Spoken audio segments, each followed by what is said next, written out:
नमस्कार, मैं हूं अखिलेश पांडे और आप देख रहे हैं सी न्यूज़ भारत। वक्त हो चुका है न्यूज़ बुलेटिन का। खबरों के इस बुलेटिन की हम शुरुआत करेंगे अमेठी की खबर से, जहां आम आदमी पार्टी ने कलेक्ट्रेट परिसर में किया जमकर धरना प्रदर्शन। आगे देखेंगे अमरोहा की खबर, जहां पंचायत सचिवालय के ताले तोड़कर हजारों रुपए का सामान हुआ चोरी। इसी के साथ जानेंगे कि गाजीपुर में कैसे पुलिस और स्वाट टीम ने लूट की घटना में शामिल 5 लुटेरों को किया गिरफ्तार। और भी तमाम खबरों पर आई विस्तार से करते हैं चर्चा।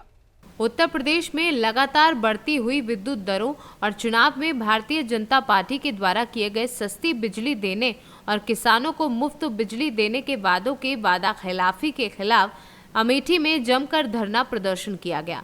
आम आदमी पार्टी ने कहा कि बढ़ी हुई विद्युत दरों को सरकार वापस ले, अन्यथा आम आदमी पार्टी का प्रत्येक कार्यकर्ता चरणबद्ध तरीके से सरकार के खिलाफ सड़कों पर उतरकर धरना प्रदर्शन करने के लिए बाध्य होगा। जायसवाल, जिला अध्यक्ष आम आदमी पार्टी जनपद अमेठी। किन मांगों के लेके अभी प्रदर्शन किया है ज्ञापन से? आज उत्तर प्रदेश में बढ़ती हुई बिजली की दरों के खिलाफ और सरकार द्वारा किए गए वादों पे, जो कि विधानसभा चुनाव में सरकार ने वादा किया था कि हम सस्ती बिजली देने का काम करेंगे और किसानों को मुफ्त बिजली देने का काम करेंगे। सरकार द्वारा वादा खिलाफी के खिलाफ आज आम आदमी पार्टी सड़कों पर उतरकर प्रदर्शन कर रही है, जिससे जनता जनार्दन की बढ़ी हुई दरों को सरकार वापस ले। इसी संदर्भ में आज महामहिम राष्ट्रपति महोदया को संबोधित ज्ञापन हम लोगों ने श्रीमान जिलाधिकारी महोदय को दिया और आशा और अपेक्षा है कि सरकार यदि नहीं चेती तो इसके बाद चरणबद्ध तरीके से, जैसा ज्ञापन में कहा गया है, आम आदमी पार्टी का प्रत्येक कार्यकर्ता सड़कों पर उतरकर प्रदर्शन करने के लिए बाध्य होगा। अमेठी से सीनू संवाददाता आशुतोष शुक्ला की रिपोर्ट। अमरोहा जनपद के आदमपुर थाना क्षेत्र के गांव में बीती रात चोरों ने पंचायत सचिवालय के ताले तोड़कर चोरी की घटना को अंजाम दिया। चोर यहां से हजारों रुपए के सामान की चोरी कर ले गए। सुबह होने पर चोरी की जानकारी हुई और चोरी से संबंधित जानकारी पुलिस को दी गई। वहीं सूचना मिलने पर थाना पुलिस मौके पर पहुंची और पुलिस ने ग्राम पंचायत सचिवालय में हुई चोरी से संबंधित जानकारी जुटाई। ग्राम प्रधान पति कुंवरपाल ने बताया कि चोर ग्राम पंचायत सचिवालय के ताले तोड़कर हजारों रुपए का सामान चोरी कर ले गए हैं और पुलिस को तहरीर दे दी गई है। क्या नाम है आपका? कुंवरपाल सिंह, ग्राम प्रधान पति डेहरी खादर। जी बताइए, क्या मामला है? रात चोरों ने 2 ताले तोड़ दिए और एक इन्वर्टर और 2 बैटरी बड़े वाले ले गए यहाँ से। कहाँ का मामला है? ग्राम पंचायत डेहरी खादर। नहीं, रखा कहाँ पे सामान? ये सामान पंचायत पर रखा था सामान। अच्छा, कब का मामला है? रात का। अच्छा, आपने कोई तहरीर वगैरह दी? तहरीर देने जा रहे हैं। अच्छा, कोई पुलिसकर्मी आया यहाँ पे? हाँ, भी आए थे 2 पुलिस वाले। अच्छा। अमरोहा से सीनू संवाददाता रामवीर सिंह की रिपोर्ट। खबर गाजीपुर के सैदपुर से है, जहां सैदपुर पुलिस व स्वाट टीम के द्वारा पुलिस अधीक्षक ओमवीर सिंह के द्वारा अपराध एवं अपराधियों पर प्रभावी नियंत्रण, पूरे जनपद में लूट तथा चोरी की घटना में शामिल अपराधियों की धरपकड़ हेतु अभियान में सैदपुर पुलिस व स्वाट टीम के द्वारा लूट की घटना में शामिल 5 लुटेरों को गिरफ्तार किया गया है। लूट की घटना में शामिल 5 अपराधी भीतरी अंडरपास से गिरफ्तार किए गए हैं, जिनको गिरफ्तार कर संबंधित धाराओं में मुकदमा पंजीकृत कर जेल भेजा जा रहा है। किस तरह की कामयाबी है, क्या बताएंगे? अभी कल रात में हमारी स्वाट और सर्वेलेंस टीम तथा सैदपुर थाने की टीम ने एक सफलता प्राप्त की है, जिसमें एक गैंग के 5 सदस्यों को गिरफ्तार किया गया है, जिनके द्वारा विगत एक माह में जो जनपद गाजीपुर में लूट की घटनाएं हुई थी उनका पर्दाफाश हुआ है तथा उन घटनाओं से संबंधित माल की बरामदगी हुई है। एक घटना थाना कासमाबाद क्षेत्र में हुई थी, जिसमें एक मोटरसाइकिल और मोबाइल 2 व्यक्तियों से लूटा गया था। उसका मोबाइल बरामद हुआ है। इस गैंग के 2 लोग अभी भागे हुए हैं। मोटरसाइकिल उन्हीं के पास है, वो वांछित है। इसी के साथ एक घटना सैदपुर में हुई थी। उस घटना में जो संपत्ति गई थी उसकी मोटरसाइकिल और लैपटॉप बरामद हुआ है। इसी के साथ साथ भावरकोल में अभी कुछ दिन पहले एक घटना हुई थी, जिसमें इसी गिरोह का एक सदस्य पकड़ा गया था, जिससे बरामदगी हुई थी। आज उसके अन्य सदस्य पकड़ा गया है, उससे भी बरामदगी कैश की हुई है। इस तरह से ये लोग विगत काफ़ी दिन से जनपद गाजीपुर में सक्रिय थे और रात में अलग अलग मेंबर, क्योंकि 7 लोगों का ये कुल गैंग है, और अपना घटना 2-2, 3-3, 4-4 लोग इकट्ठे ये निकलते थे, 2 मोटरसाइकिल पे, 1 मोटरसाइकिल पे, और सुनसान स्थानों पे लूटपाट की घटनाएं लोगों के साथ करते थे। इसमें 5 लोग गिरफ्तार हुए हैं, 2 लोग अभी वांछित हैं, और आज की बरामदगी में इनके पास से एक मोटरसाइकिल जो लूटी गई थी, एक लैपटॉप, एक मोबाइल और कैश नगद रुपए इनसे बरामद हुए हैं, और बाकी 2 लोग अभी वांछित हैं जिनकी गिरफ्तारी के प्रयास किए जा रहे हैं। पकड़ा का गैंग या किस तरह का गैंग है? ये ज़्यादातर इसमें अलग अलग थाना क्षेत्रों के गाजीपुर के रहने वाले लड़के हैं। पूर्व में भी इनमें से कुछ लोग जेल में गए हैं विभिन्न लूटपाट की घटनाओं में, और आने के बाद भी फिर इन्होंने अपना वही पुराना क्रम शुरू रखा है। फिर इन्हें कठोर धाराओं में भेजा जा रहा है और भी कार्रवाई इनके विरुद्ध की जाएगी। गाजीपुर से सी न्यूज संवाददाता हसन खान की रिपोर्ट।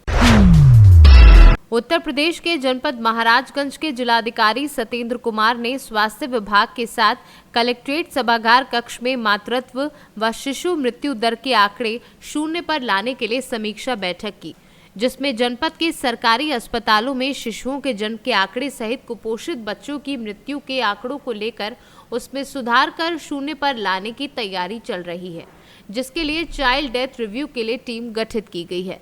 जनपद में इस वर्ष सरकारी अस्पतालों में 31,832 शिशु पैदा हुए। राष्ट्रीय औसत 3% के हिसाब से 950 मौतें जनपद में संभावित हैं, लेकिन कुल 111 मौतें हुई, जिसको लेकर जिलाधिकारी द्वारा समीक्षा समिति का गठन शिशु मृत्यु को 0 पर लाने के लक्ष्य के साथ किया गया। इस वित्तीय वर्ष में नवजात शिशुओं की मृत्यु पिछले वर्षों की तुलना में सुधार का परिणाम है। कहाँ लेकर गए थे आप, क्या कुछ मामला? बाबू, हम घर से लेकर के अस्पताल में गए थे, उसको महाराजगंज सदर में। वहाँ पर गए, नॉर्मल से बच्चा नहीं पैदा हुआ, हमारी बहू थी वो, और उसको डॉक्टर ने कहे कि लेकर के अस्पताल इसी प्राइवेट में जाइए, ऑपरेशन करवाइए, ऑपरेशन से बच्चा होने वाला है, नॉर्मल से नहीं हुआ। हम लेकर के उसको प्राइवेट में गए, बड़ा ऑपरेशन से बच्चा पैदा हुआ, लड़का हुआ। उसके बाद हमको उसको दिक्कत थी झटका की, कहने डॉक्टर कि इसको झटका है, लेकर के आप सरकारी में जाइए और वहाँ सुविधा है और उस सुविधा में आपका पैसा नहीं खर्च होगा, लेकर के जाइए, भर्ती हो जाइए। उसको लेकर के आए, भर्ती हुए, रात भर ठीक था। दूसरे दिन 11 बजे रात पे यहाँ से फेल कर दिए डॉक्टर ने, कह दिए कि भाई इसका स्थिति बहुत ख़राब है, आप लेकर के कहीं जा सकते हैं, जाना चाहते हैं तो। पैसा इतनी रात के कहाँ लेकर के जाएंगे, कहें भाई लेकर के जाइए, बाद में हमारी दोस्त मत दीजिएगा, किसी जगह कोई घटना हो सकती है। तो हमने लेकर के उसको गोरखपुर गए सब, तो वहाँ पर सरकारी में जगह नहीं थी, प्राइवेट में हम लेकर के शिफ्ट हो गए। उसको रात भर किसी तरह गुजारे, सुबह 10 बजे देखा तो और स्थिति उसकी ख़राब हो गई। फिर हमने किसी तरह से लेकर के उसको फिर महाराजगंज में आकर भर्ती हुए। फिर वो दूसरी तीसरी रात में लगभग 12-1 बजे के टाइम में उसकी स्थिति ख़राब होने लगी, और लगभग 2-3 बजे के तकरीबन में उसका एक्सपायर हो गया। कितने दिन बच्चा रहा? 3 दिन, कुल मिलाकर के 3 दिन। महाराजगंज में करीब 10 महीने में 111 शिशुओं की मौत हुई है, क्या कारण है सर, और किन बीमारियों से यह मौतें हुई हैं? शनिवार को डिस्ट्रिक्ट हेल्थ सोसाइटी की मीटिंग हुई है, जिसमें जनपद के जिलाधिकारी महोदय ने समीक्षा की है, और 10 महीने में हमारे जनपद में 111 शिशुओं की मौत हुई है, जो कि हम लोग इसमें अन्य वर्षों की अपेक्षा काफ़ी हम लोग अच्छा काम किए हुए हैं। कम हो रही है, ये संख्या और कम होगी।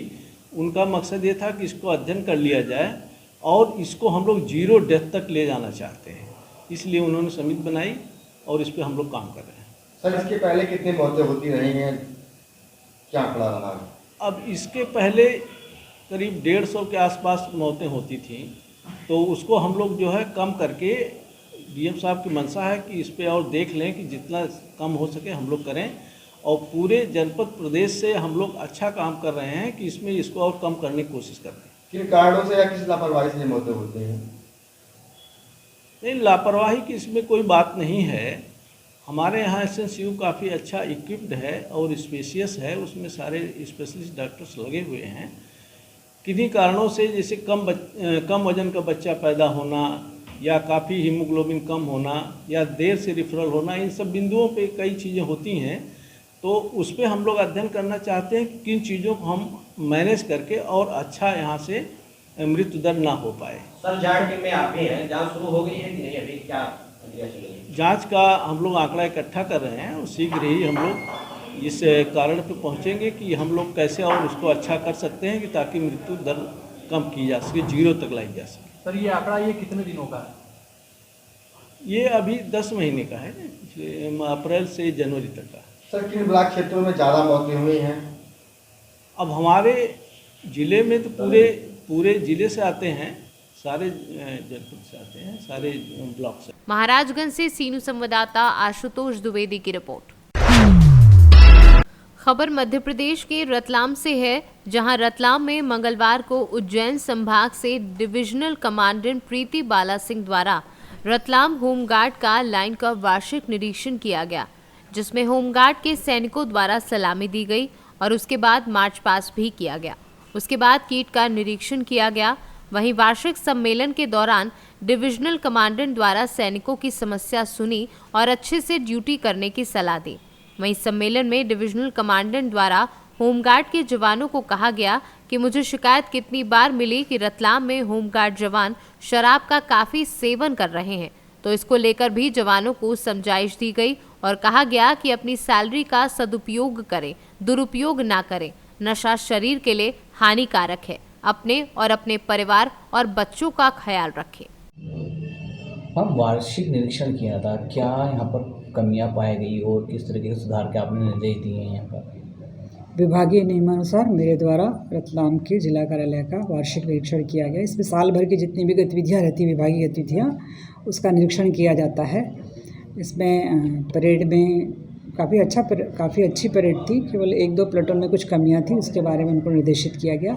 इसी के साथ टर्नआउट और किट परेड की कार्रवाई हुई, उसमें भी जो भी कमियां थी वो उनको निर्देशित किया गया और जिन्होंने अच्छा प्रदर्शन किया उनको अप्रिशिएट किया गया, उनको प्रशंसा दी गई, के लिए नामांकित किया गया। मैं कुछ समस्याओं के बारे में भी बताया था, कुछ हाँ, इसके बाद इसमें जो सम्मेलन की कार्रवाई होती है, सम्मेलन में जवानों को निर्देशित किया जाता है, विभागीय आदेश के बारे में अवगत कराया जाता है और उनकी जो समस्या गुजारिशें होती है वो जवान हमें उससे अवगत कराते हैं। इस संबंध में उनके प्रतिनिधि बतौर जिला सेनानी महोदया ने भी कुछ बातें बताई और उसमें हमने समाधान करने की पूरी कोशिश की, उनको संतुष्ट किया। मैडम, कार्यशाला में आपके द्वारा कुछ ऐसा जवानों को भी संदेश दी गई है शराब को लेकर? हाँ, कुछ नशे के आदि भी होते जा रहे हैं, यस। आपने क्या संदेश दिया? मेरे द्वारा उनको बताया गया कि जो आप लोग नौकरी कर रहे हैं, जिस तरह से हम उनको तनख्वाह मिल रही है उसका सदुपयोग करें, ना कि नशे में अपने पैसों को बर्बाद करें। क्योंकि जिनों से शिकायतें आती है, वर्दीधारी संस्था में ख़ासतौर पे और देखा गया है कि नशे के कुछ जवान ज़्यादा ही आदी रहते हैं और उनकी कंप्लेन आती रहती है। तो रतलाम जिला हमारे संभाग में थोड़ा सा इस तरीके का है जहाँ नशे की समस्या की शिकायत आती रहती है। इस संबंध में मेरे द्वारा उनको समझाइश दी गई कि पैसों का सदुपयोग करें। नशा सिर्फ चीज़ों की, पैसों की बर्बादी है और उसके अलावा स्वास्थ्य की बर्बादी है, इसके अलावा उससे कोई फ़ायदा नहीं है। रतलाम से सीनू संवाददाता हुसैन खान की रिपोर्ट। खबर अमरोहा से है, जहां राजकीय हाई स्कूल में महिला पुलिसकर्मियों ने छात्राओं को जागरूक किया। इस दौरान छात्राओं को हेल्पलाइन नंबरों से संबंधित जानकारी विस्तार पूर्वक दी गई। बता दें कि रहरा थाना क्षेत्र के गांव रहरई में स्थित राजकीय हाई स्कूल में महिला पुलिसकर्मियों ने छात्राओं को हेल्पलाइन नंबरों की विस्तार पूर्वक जानकारी दी। इस मौके पर महिला हेड कांस्टेबल पूजा शर्मा, अंजू समेत भारी संख्या में छात्राएं एवं अध्यापिका मौजूद रहीं। अमरोहा से सीनू संवाददाता रामवीर सिंह की रिपोर्ट। खबर भदोई से है, जहां थाना सुरियावा अंतर्गत ग्राम सभा बनकट के रमेश चंद दुबे पुत्र लोला राखनाथ दुबे ने आरोप लगाया है कि उनके गांव के कुछ दबंगों द्वारा उनकी निजी जमीन पर कब्जा कर लिया गया है और आए दिन वहां गाली गलौज होती है। साथ ही उन्होंने कहा कि उनके परिवार वालों को जान से मारने की धमकी दी जा रही है। रमेश चंद ने शिकायत कर प्रशासन से न्याय की मांग की है। सर क्या मामला है? मैं रमेश चंद दुबे ग्राम सभा बनकर श्री लोलारखनाथ दुबे का पुत्र हूं। मेरे सामने मेरा 268 नंबर चक है जिसमें कि मेरा मकान बना हुआ है और उसी में एक इंद्रजीत यादव और रामजीत यादव जबरदस्ती कब्जा किए हुए हैं और गोरू और नाद ये सब रखे हुए हैं। मैं गया उनको मना करने के लिए, वहाँ मट्टी गिरा रहे थे। मैं गया उनको मना करने के लिए तो उन्होंने कहा कि आपको लेना है तो कोर्ट से लो, नहीं तो यहाँ लाश गिरेगी। तो हमको बड़ा कष्ट हुआ कि हमारी ही ज़मीन तुम हमारा ही लाश गिरा रहे हो, तो ये तो अच्छा नहीं है। तो फिर हमने दरखास्त दिया, थाने पर भी हम गए, थानेदार आए, उनको रोक दिए। लेकिन आज भी वो लोग कहते हैं कि मैं बाहुबली हूँ और उनके पास परिवार है। मैं जाता हूँ मना करने के लिए तो कहते हैं कि अभी बच्चों का खून गर्म है, आप यहाँ से हट जाइए नहीं तो मार हो जाएगी। तो मैं अकेला और कमज़ोर आदमी हूँ। हम यही चाहते हैं माननीय जिला अधिकारी महोदय से कि हमारा 268 नंबर चक है वही नाप करा करके हमारा है तो हमको दिया जाए और उनका है अगर वो बैनामा कराए हुए हैं तो उनको दिया जाए। और इसी पर हम न्याय चाहते हैं सरकार से। भाजपा की सरकार है, सब न्याय हो रहा है, हम भी चाहते हैं कि हमारे साथ न्याय हो। हाँ, तो सर आपने नाप के लिए दिया है? हाँ, नाप के लिए हम एसडीएम को दरखास्त दिए थे। अब धारा 24 में अगर हम दरखास्त देंगे तब हमारा नाप होगा। और 107-16 में हम 100 रुपया हर एक तारीख पर देते हैं तो हमको खलता है जी। जब भी देखो तभी वकील साहब आए। प्रशासन से आपकी क्या मांग है? प्रशासन से हमारी यही मांग है कि जो न्याय हो वही करें। 268 नंबर हमारा चक है और पूरा हमारा ही है सर। अगर उनका है तो उनको दिया जाए, हमारा है तो हमको। भदोही से सी न्यूज़ संवाददाता नितेश उपाध्याय की रिपोर्ट।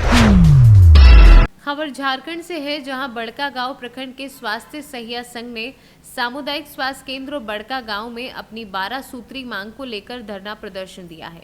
स्वास्थ्य सहिया ने प्रखंड चिकित्सा पदाधिकारी डॉक्टर BN प्रसाद एवं सभी पंचायत के जनप्रतिनिधियों को मांग पत्र सौंपा है और सरकार से मांग की है कि प्रोत्साहन राशि समाप्त कर 18,000 मानदेय एवं 30 दिन कार्य दिवस दिया जाए। डाटा एंट्री के लिए सहिया को मोबाइल और मोबाइल खर्च मिले। वर्ष में 2 बार पोशाक भत्ता दिया जाए। सभी प्रकार के कार्य को पेपरलेस किया जाए। जो सहिया 10 वर्ष से अधिक समय से सेवा दे रहे हैं उन्हें स्थायी किया जाए। साथ ही PF एवं पेंशन का लाभ दिया जाए और इसके अलावा कई अन्य मांगे हैं। संघ बड़का गांव प्रखंड के द्वारा स्वास्थ्य केंद्र बड़का गांव परिसर में 23 जनवरी से लगातार धरना प्रदर्शन किया जा रहा है। अपने मानदेय को लेकर, मानदेय जो सरकार के द्वारा विगत जो है करीब 15-20 वर्षों से बोलिए मात्र प्रोत्साहन रसीद 2,000 रुपया दिया जाता है, अब मानदेय कुछ भी नहीं। तो इस तरह से और इस तरह की सरकार है झारखंड में। आज झारखंड का निर्माण हुआ यहाँ के झारखंडियों के लिए, पर यहाँ पर झारखंडियों के साथ शोषण किया जा रहा है। अनुबंध पर रखने के बावजूद उनको हक अधिकार नहीं मिल रहा है। लगातार स्वास्थ्य सहिया संघ मानदेय और अपना स्थायीकरण को लेकर आंदोलित है, पर सरकार के कान में जू तक नहीं रेंग रही है। क्षेत्र की विधायक जो है कई बार इस क्षेत्र में घूमते हुए भी गई, पर इन स्वास्थ्य सहिया संघ के पास पहुंचने का भी काम नहीं की, उनकी सुधि भी लेने का काम नहीं। हम लोग सरकार से मांग करते हैं कि यथाशीघ्र स्वास्थ्य सहिया संघ की मांगों को पूरा करे। अभी तक यहाँ पे किसी नेता वगैरह आए नहीं है, यहाँ पे विधायक वगैरह प्रतिवाद करने के लिए? अभी तक तो सरकार की ओर से कोई पहल नहीं की गई है। कितना दिन से यहाँ बैठे हुए हैं? सहिया संघ जो है लगातार 23 तारीख से बैठी हुई है स्वास्थ्य केंद्र के बाहर और हम इन लोग के समर्थन में पहुंचे हैं। अपना परिचय बताइए। पंकज महतो, केंद्र संयोजक, किसान बेरोजगार संघर्ष मोर्चा। झारखंड से सी न्यूज़ संवाददाता सुनील साहू की रिपोर्ट। खबर मेरठ से है, जहां परतापुर थाना प्रभारी रामफल लगातार अपराधियों की कमर तोड़ने से नहीं चूक रहे हैं। ऐसा ही एक ताज़ा मामला थाना परतापुर क्षेत्र का सामने आया है, जहां परतापुर पुलिस ने मुखबिर की सूचना पर रिठानी बंसल चौक से चेकिंग के दौरान एक आरोपी को गिरफ्तार कर उसके पास से एक चोरी की मोटरसाइकिल CBZ बरामद की है। पहले भी अपराधी अमित कई घटनाओं को अंजाम दे चुका है। परतापुर पुलिस चोरी की घटनाओं पर लगाम लगाने में जुटी हुई है। मेरठ से सी न्यूज़ संवाददाता नवनीत कुमार की रिपोर्ट। फिलहाल के लिए इस न्यूज़ बुलेटिन में इतना ही। देश दुनिया की तमाम खबरों के लिए देखते रहें सी न्यूज़ भारत। हर खबर आपके साथ, आपके हाथ।